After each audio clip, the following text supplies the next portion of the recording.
them going into defibrillation and going into a heart attack. And you're talking about shooting them in the leg. Only in Europe is it acceptable to shoot them in, wing them in the arm or leg or something like that. In the United States, no. Now, even in your car, if you hit somebody in your car, back up and hit them again, because insurance only take one price for a dead person. All right, they're supposed to feed them for the rest of his life because he can't go to work, things like that. All right, but now, what would we do in that situation? Would anybody think that we justified use deadly force? Yes.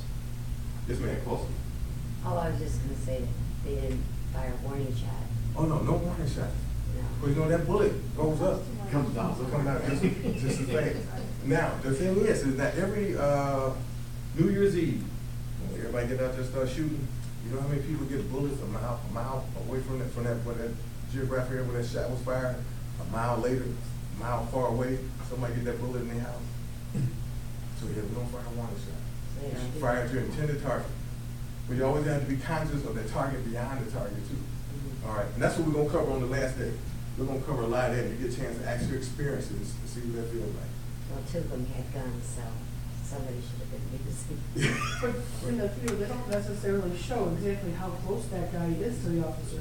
But you can see him All the closing officers in. pull up, you see the guy there, but you Right. don't, you can't tell if it's like, you know, they're 20 feet from him, 50 feet, 100 feet.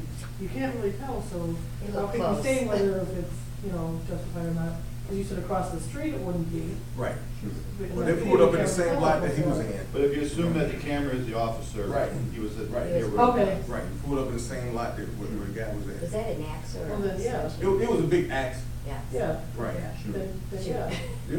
Something like that, they probably would let him pound that car for a while, he'd have been tired, he'd been done. That's right, but when he come after you, coming towards you, put your life in there. And the thing is, every voice command that you give him, and he ignores that and keeps taking a step towards you as an act of aggression towards you, Yeah. all right, or towards your partner, or towards an innocent person. So that means eventually you're gonna have to react and do something. Now, even in this case, we talk about totalitarian circumstances. And you always think about that, tell the whole story.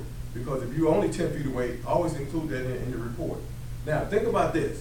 A shell to the chest, would you consider that deadly force? Could be. From a normal person, but what if you stand on the roof?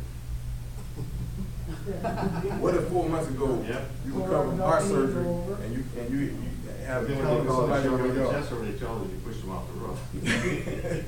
You know, so things like that is like the totalitarian circumstances. Make sure you include every little detail that you can, because we know 3 years from now when it goes to court or lawsuit, you're not gonna remember all that 3 stuff. years, right. Right. So put it in that report. Try to put it as much as you can in there. And you used to tell us at one time. Remember this, Chief?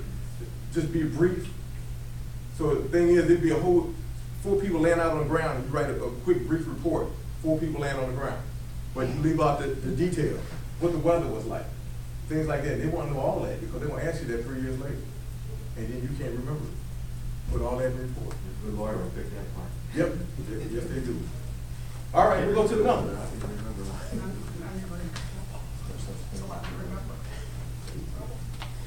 Imminent danger on the test paper.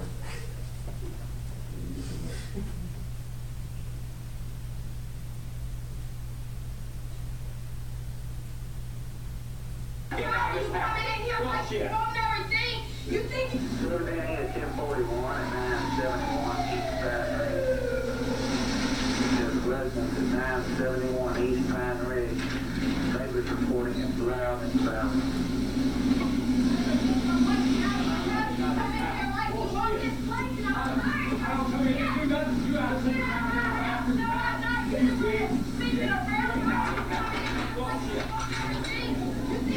What's wrong with that?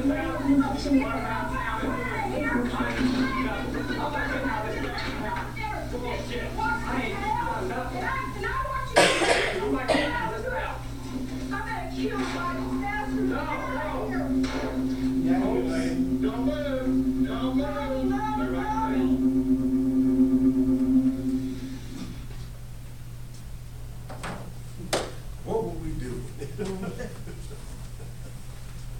Well, unless you pointed a gun at you, it's put it down.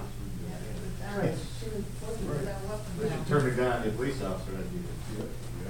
You got